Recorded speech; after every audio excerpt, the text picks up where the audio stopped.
Welcome. We're here at the NZYuzu orchard in Levin. It's a beautiful organic orchard. My friend Neville's been very kind to invite us here to show us around. So come along, we're going to take a look at his orchard and enjoy the ride.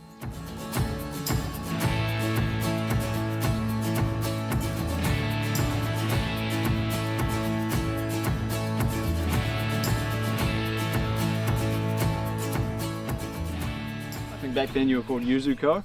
And now you're called NZYuzu, so I guess how did you get started with the whole yuzu thing? Because of my wife was Japanese, and she gave me a couple of dried up yuzu seeds and said grow these. And I said, oh, okay, are they legal? Yeah. She said, yeah.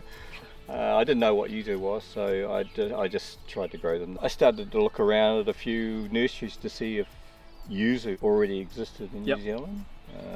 Did it? It did. Cool. It did. It was already here. So, but it wasn't put to any great use. No one saw the value in it. So the nursery that I contacted had about 80 trees. He said to me, take them all. I'll do them on special. I ended up buying 80. Classic. Yeah. Took it and ran with it.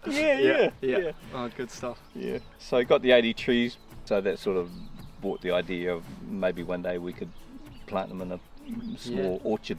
Cool. So this orchard wasn't in the picture at that point in time? No. No. Okay. So this was the result maybe of buying those trees. Yes. Having this now. Yeah. This is the last paddock that we planted of yuzu. So these are younger trees. Are there different species of yuzu? No. In New Zealand, it's just species. There may be slight variations, but of no great significance. So you'll notice like the lanes are all grass. That's because we're fully organic here, so we don't do any spraying of weeds, grass. We just mow and mulch. Like in Levin, obviously it's a pretty well suited environment for yuzu or for citrus, do you think?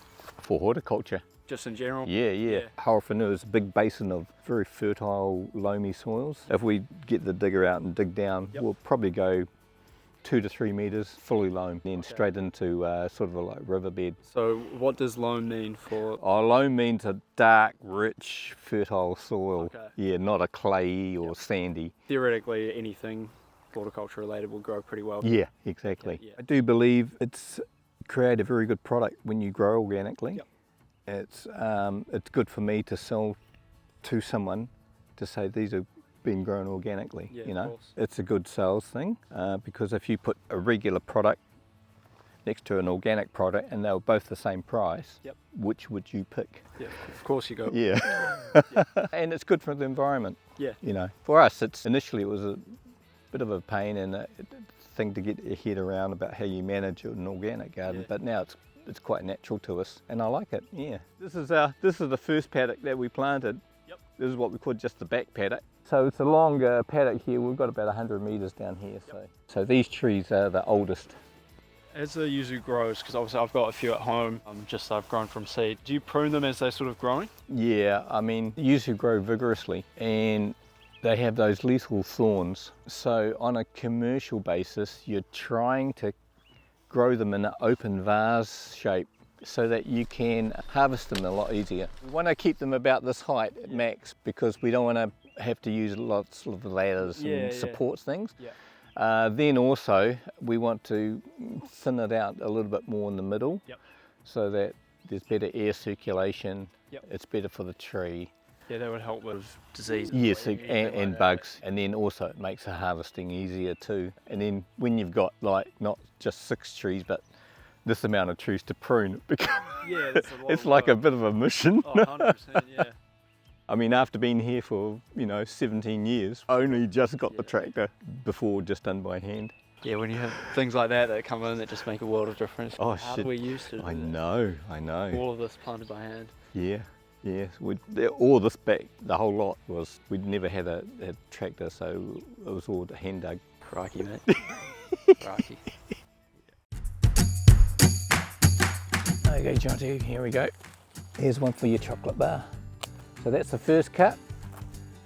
We're cutting a little bit further back on the stem and then we're finishing it off with a cut very close to the cap. That's beautiful. There you go. So it's a beautiful organic yuzu grown by Neville in Levin. And you know all about these little dimples through here, all that oil.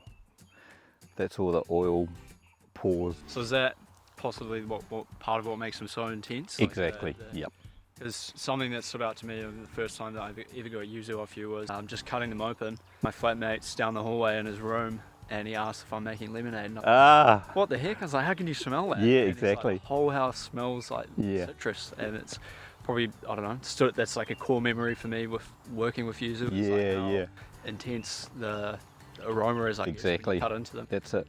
I mean, like, what we do with them in house is obviously we can't feed them, and that's basically because that's what I determine would be best on the best way to get it onto a chocolate bar. I don't think overall they lend themselves to that process because the skin is quite soft, doesn't have a super thick pith. Yeah. But I guess the one benefit is that all the essential oil is in that skin, right? So yeah, exactly. at the end, you do get a very strong flavour, but you have to be quite delicate with how you process them. Exactly. My main interest is grow the fruit and pass the fruit on to people who want to do what they want to do with it. I mean, added value, I haven't got the resources. Yeah, of course. Time.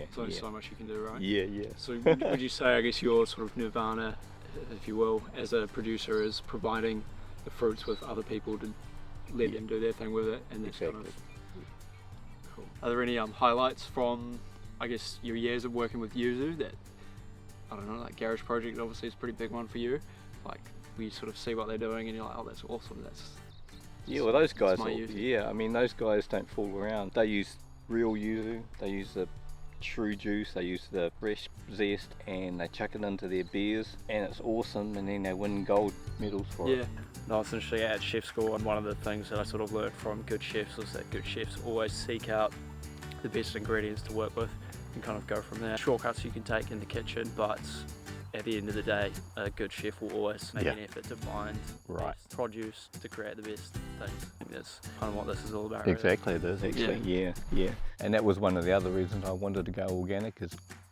what I'm providing you is just an awesome organic yuzu, you know. So we got a beautiful bar of lucid yuzu. Brought it straight to the source. So we're going to rip it open. So inside we can see, we've got a little spiel about Neville here as well. For me? There we are, that's for you, mate. Awesome. I like the other side's good. Yeah, not too bad.